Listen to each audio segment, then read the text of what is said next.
हाँ जी स्टूडेंट्स, आज +2 क्लास में चैप्टर 6 स्टार्ट करवा रही हूँ बच्चों। चैप्टर का टाइटल है प्रोडक्शन फंक्शन। आज हम पढ़ेंगे प्रोडक्शन फंक्शन के बारे में। तो देखिए, सबसे पहले टॉपिक आता है व्हाट इज़ प्रोडक्शन। प्रोडक्शन क्या होता है? हिंदी में हम इसे बोलते हैं उत्पादन। चैप्टर का नाम है हमारा उत्पादन फलन। प्रोडक्शन फंक्शन, आज हम पढ़ेंगे प्रोडक्शन फंक्शन के बारे में। तो देखिए, सबसे पहले टॉपिक आता है व्हाट इज़ प्रोडक्शन। प्रोडक्शन क्या होता है? हिंदी में हम इसे बोलते हैं उत्पादन। चैप्टर का नाम है हमारा उत्पादन फलन। तो देखो, प्रोडक्शन क्या होता है? It is the transformation. Transformation होता है बदल देना, ऑफ इनपुट्स इनटू आउटपुट्स। जब हम अपने इनपुट्स को अपने आउटपुट्स में बदल देते हैं तो वो हमारा क्या बन जाता है? प्रोडक्शन बन जाता है। इनपुट्स का मतलब जो हमारे पास कच्चा माल होता है, उनसे हम जो चीज़ें फाइनल गुड्स बना लेते हैं, जिसे कि हम आउटपुट बोलते हैं, तो वो हमारा क्या हो जाता है? प्रोडक्शन हो जाता है। मतलब प्रोडक्शन इज़ द प्रोसेस, मतलब उत्पादन एक ऐसी क्रिया है ऑफ कन्वर्टिंग इनपुट्स, जिसमें इनपुट्स को बदला जाता है इनटू फाइनल प्रोडक्ट, अंतिम उत्पादन में, अंतिम वस्तुओं में। अब आगे देखिए, आता है topic what is production function. उत्पादन फलन क्या होता है? For the production of goods and services, वस्तुओं और सेवाओं के उत्पादन के लिए हमें 4 फैक्टर्स ऑफ प्रोडक्शन की ज़रूरत पड़ती है। क्या क्या होते हैं? Land, labour, capital, organisation. These are very well known inputs. हम जानते हैं कि इन इनपुट्स की हमें ज़रूरत है। भूमि की ज़रूरत है, श्रम की ज़रूरत है, पूंजी की ज़रूरत है। These are physical inputs. इन्हें हम भौतिक आगत भी बोलते हैं, मतलब ये फिजिकल इनपुट्स हैं जो हमें दिखाई देते हैं। Production function refers to functional relationship. तो जो उत्पादन फलन है वो हमें क्या बताता है? फंक्शनल रिलेशनशिप, मतलब कार्यात्मक संबंध को बताता है बिटवीन फिजिकल इनपुट्स, जितने भी हमने फिजिकल इनपुट्स लगाए उनके बीच में, and physical output of a commodity. और जिस वस्तु का हम उत्पादन कर रहे हैं उसके बीच में, इनपुट्स और आउटपुट्स के बीच में जो फंक्शनल रिलेशनशिप है, उसे हम बोलते हैं production function. In other words, दूसरे शब्दों में, it is the technological relation. इसे हम तकनीकी संबंध भी बोलते हैं बिटवीन फर्म्स इनपुट, जो फर्म के इनपुट हैं, एंड फर्म का जो आउटपुट है। इसे हम लिखते कैसे हैं? अगर हम दो ही हमने प्रोडक्शन के फैक्टर ले लिए, जैसे कि हमने यहाँ एल और के लिया, लेबर और कैपिटल, तो हम क्या कहेंगे? क्वांटिटी ऑफ एक्स का जो उत्पादन है, फिजिकल आउटपुट है, ये किस पे निर्भर करता है? लेबर पर, और के फॉर कैपिटल। कैपिटल को हम के से डिनोट करते हैं। यहाँ लेबर की यूनिट्स ली, यहाँ हमने कैपिटल की यूनिट्स ली। देखिए, units of labour, units of capital. और यहाँ जो ये एफ वर्ड है, ये एफ हमारा फंक्शन को बताता है, मतलब आउटपुट और इनपुट के बीच में जो फंक्शनल रिलेशन है उसे हम कहते हैं प्रोडक्शन फंक्शन। इसके बाद देखिए, आता है टाइप्स ऑफ प्रोडक्शन फंक्शन। 2 तरह के प्रोडक्शन फंक्शन होते हैं, जैसे कि टाइम 2 तरह का होता है। एक होता है शॉर्ट पीरियड प्रोडक्शन फंक्शन, एक होता है लॉन्ग पीरियड प्रोडक्शन फंक्शन। तो सबसे पहले आता है शॉर्ट पीरियड प्रोडक्शन फंक्शन। क्या होता है? मतलब अल्पकालीन उत्पादन फलन। ये आपको 2 मार्क्स में भी पूछा जा सकता है। It refers to that period, ये वो समय अवधि है during which the amount of some factors of production, जिसके अंदर हमारे उत्पादन के कुछ साधन जो हैं कैन बी चेंज्ड, उन्हें हम चेंज कर सकते हैं, but amount of some other factors, लेकिन कुछ फैक्टर्स की जो मात्रा है कैन नाइदर बी इंक्रीज, ना तो हम उन्हें बढ़ा सकते हैं, नॉर डिक्रीज, ना हम उन्हें घटा सकते हैं। इट रिमेन्स कॉन्स्टेंट, वो स्थिर रहते हैं। मतलब शॉर्ट पीरियड प्रोडक्शन फंक्शन में क्या होगा? हमारे कुछ फैक्टर ऑफ प्रोडक्शन कॉन्स्टेंट रहेंगे।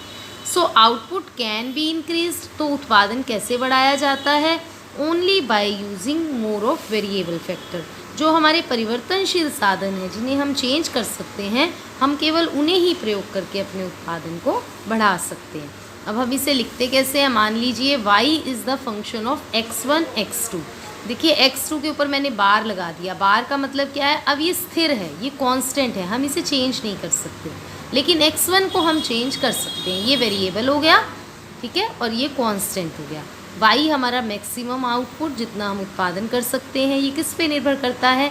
कुछ अमाउंट हमारे x1 की, जो कि वेरिएबल है, और कुछ अमाउंट x2 की, जो कि हमारा कांस्टेंट है, जिसे हम चेंज नहीं कर सकते। तो जो शॉर्ट पीरियड प्रोडक्शन फंक्शन है, दिस इज़ ऑल्सो कॉल्ड, इसे हम और किस नाम से जानते हैं?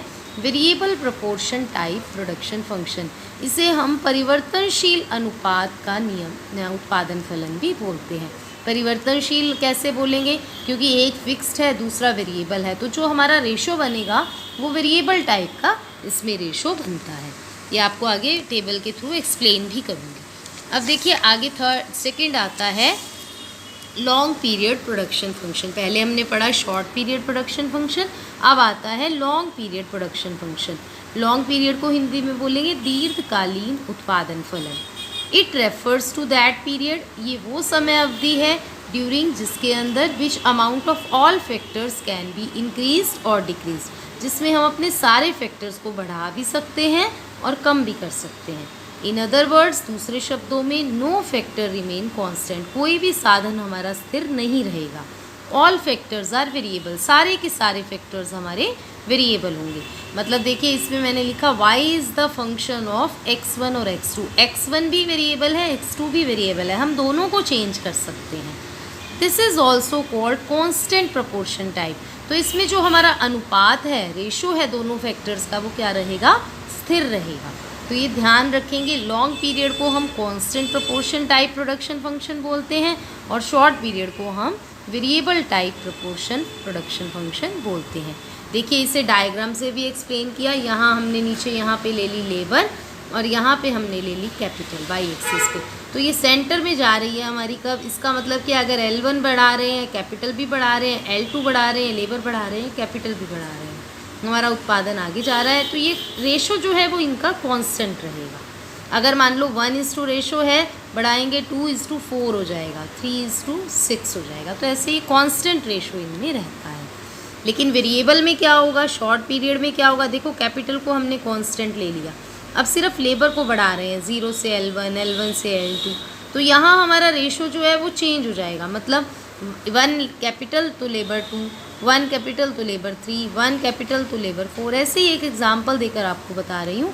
तो ये हमारा वेरिएबल टाइप का रेशो बन जाएगा। तो ये शॉर्ट पीरियड का डायग्राम है और ये जबकि हमारा लॉन्ग पीरियड का डायग्राम है। अब आगे देखिए आते हैं 3 कंसेप्ट ऑफ प्रोडक्शन। प्रोडक्शन के 3 कंसेप्ट होते हैं, total product, marginal product, average product. अब ये क्या होता है, कुल उत्पादन, सीमांत उत्पादन, औसत उत्पादन। अब हम इनके बारे में पढ़ेंगे और इनका रिलेशन पढ़ेंगे। सबसे पहले आता है टोटल प्रोडक्ट। कुल उत्पादन क्या है?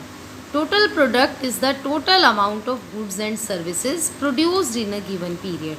मतलब एक दिए हुए टाइम पीरियड में जितनी भी वस्तुओं और सेवाओं की मात्रा का कुल उत्पादन होता है उसे हम कहते हैं टोटल प्रोडक्ट। जैसे एक एग्जाम्पल लीजिए, लेट अ फार्मर, मान लीजिए एक किसान है, वो एम्प्लॉय, वो रोजगार दे रहा है 1 यूनिट लेबर को 1 हेक्टेयर लैंड पे और 2 क्विंटल वीट वो प्रोड्यूस कर रहा है।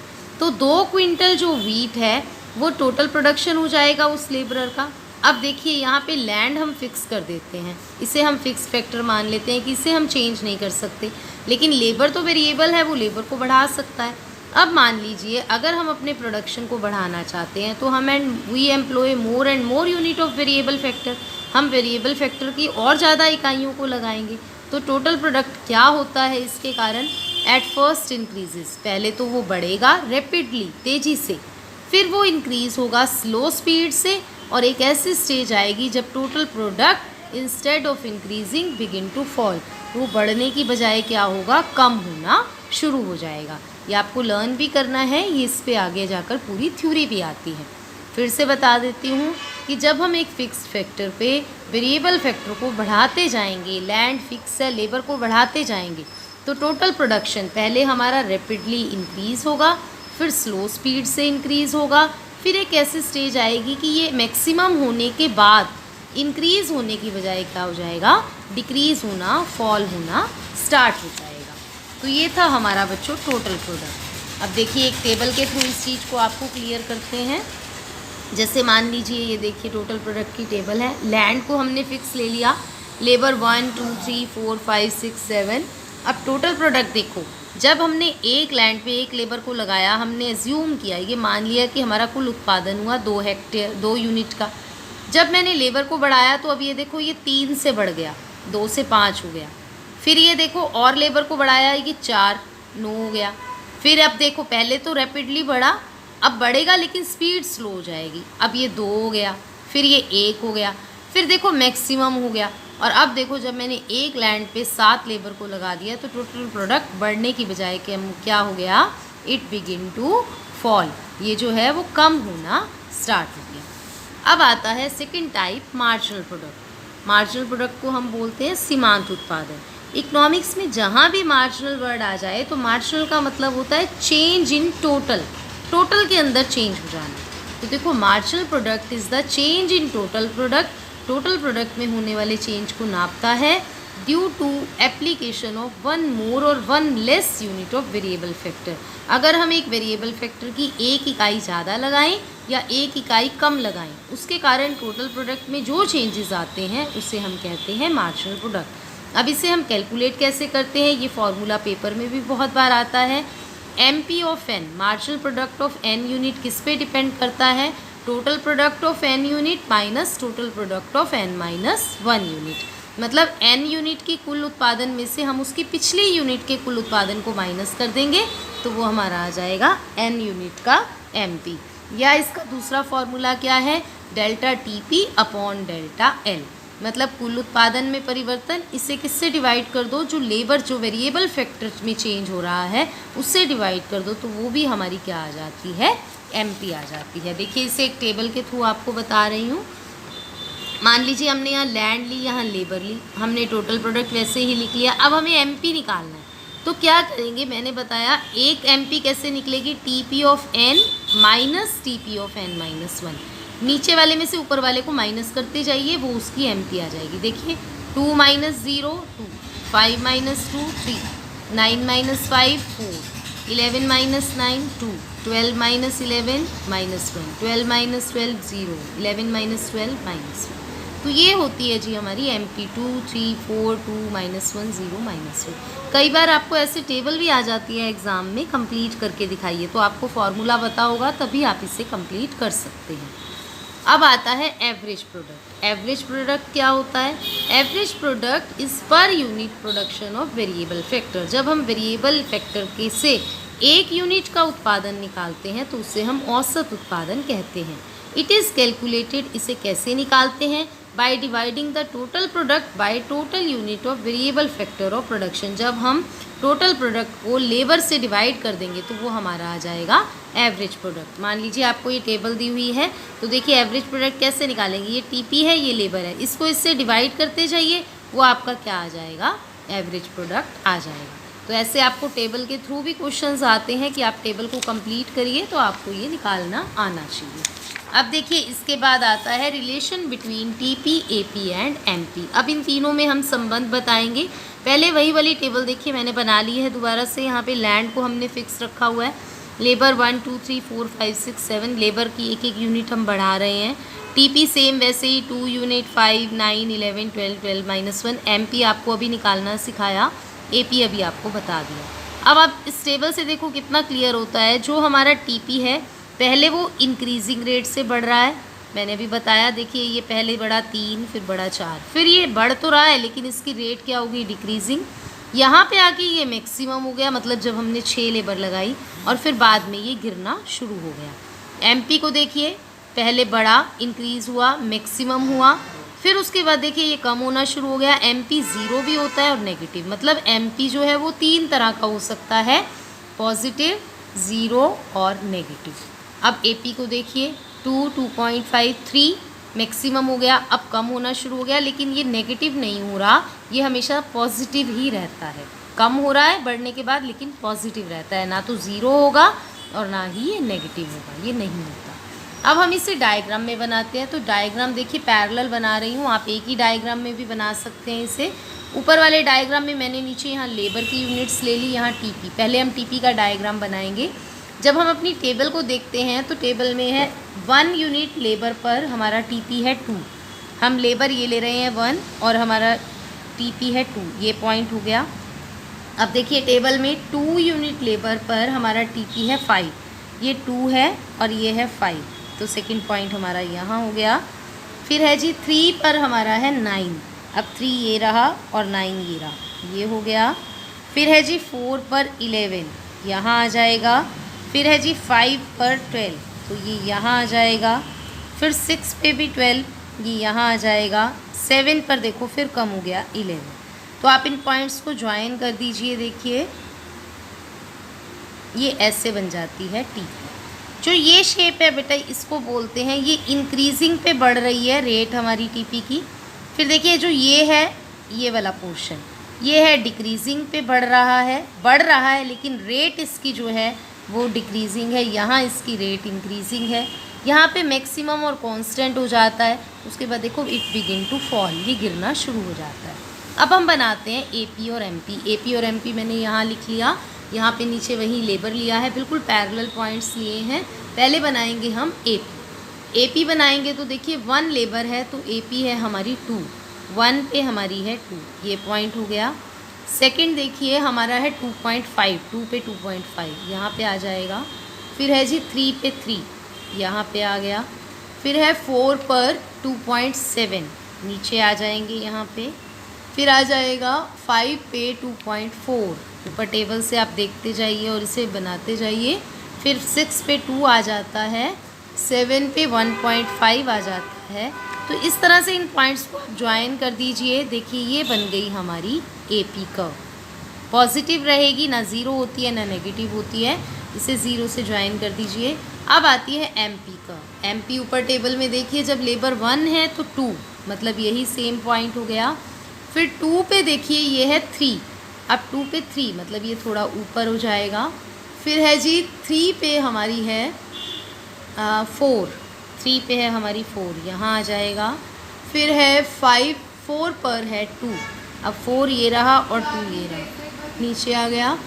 5 पे है हमारा जी 1, 5 पे 1 आ जाएगा। 6 पे 0 और 7 पे देखिए -1, तो -1 नीचे आ जाएगा क्योंकि माइनस का पोर्शन नीचे होता है। अब हम इन पॉइंट्स को जब मिलाएंगे तो देखिए ये एस से जाएंगे, आप देखिए इस ढंग से, ये है एमपी। तो देखो एमपी पहले बढ़ रहा है, फिर कम हो रहा है, और फिर देखिए ये कम होके यहाँ पे 0 भी हुआ और फिर ये माइनस में चला गया, नेगेटिव। तो यहाँ से देखो इसका रिलेशन पता चलता है। इस डायग्राम को अगर हम देखें, जहाँ टीपी हमारा मैक्सिमम है 6 यूनिट पे, वहाँ देखो हमारा एमपी जो है वो 0 है। जहाँ पे टीपी हमारा मैक्सिमम है वहाँ पे हमारा एमपी जो है वो 0 है। क्लियर है सबको?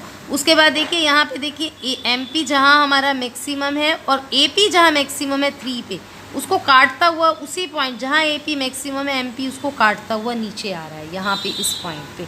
और यहीं से हमारी जो ये रेट है चेंज हो रही है। ये फर्स्ट स्टेज हमारी बन जाती है, ये सेकंड स्टेज बन जाती है, ये हमारी थर्ड स्टेज बन जाती है। तो इस तरह से इस रिलेशन को आप शो करते हैं टीपी, एपी और एमपी में। इसकी आगे और ज़्यादा एक्सप्लेनेशन आएगी, वो नेक्स्ट चैप्टर में आपको क्लियर करूँगी। अब देखिए कुछ ऑब्जर्वेशंस आती है इस डायग्राम से। पहले हम एमपी और टीपी का रिलेशन लें। So long as MP is increasing, जैसे जैसे एमपी बढ़ रहा है TP is increasing at increasing rate. तो यहाँ पे टीपी इंक्रीजिंग रेट से इंक्रीज हो रहा है। व्हेन एमपी स्टार्ट्स डिक्रीजिंग, जब एमपी कम हो रहा है, TP increasing only at diminishing rate, मतलब जब टीपी डिक्रीजिंग रेट से बढ़ेगा तो एमपी क्या है, कम होना शुरू हो जाएगा। जब एमपी 0 होगा टीपी मैक्सिमम होगा। जब एमपी नेगेटिव होगा तो हमारा टीपी क्या हो जाएगा, कम होना स्टार्ट हो जाएगा। ये चारों पॉइंट्स अभी मैं आपको डायग्राम में एक्सप्लेन कर चुकी हूँ। फिर हम ये भी कह सकते हैं कि जो एमपी है वो टीपी की रेट को बताता है। अभी मैंने आपको बताया था अगर इंक्रीजिंग एमपी है तो इसका मतलब क्या है, एमपी बढ़ रहा है, इसका मतलब क्या है, टीपी इज़ इंक्रीजिंग एट, ये मैंने साइन इंक्रीजिंग का लगाया है, इंक्रीजिंग रेट। अगर डिक्रीजिंग है एमपी तो TP is increasing eight decreasing rate, घटने का साइन है ये। 0 एमपी का मतलब टीपी स्टॉप इंक्रीजिंग, अब टीपी नहीं बढ़ रहा। और नेगेटिव एमपी का मतलब क्या है, टीपी डिक्रीज हो रहा है। फिर आता है relationship between AP and MP. ये भी आपको 2 मार्क्स में क्वेश्चंस में आ सकता है। एपी और एमपी में क्या रिलेशन है, आप टेबल के थ्रू भी कर सकते हैं। AP increases so long MP is greater than AP, जब जब एमपी एपी से ज़्यादा होगा एपी बढ़ेगा। जब एमपी एपी से कम होगा एपी कम हो जाएगा। एपी और एमपी जहाँ इक्वल होंगे वहाँ पे एपी हमेशा मैक्सिमम होगा। एमपी जो है वो 0 नेगेटिव भी हो सकता है, 0 भी हो सकता है, लेकिन एपी जो है वो हमेशा पॉजिटिव रहेगा। तो यहाँ पर ये आपका टॉपिक ख़त्म होता है। नेक्स्ट लेक्चर में नेक्स्ट टॉपिक को कराएंगे। Thank you.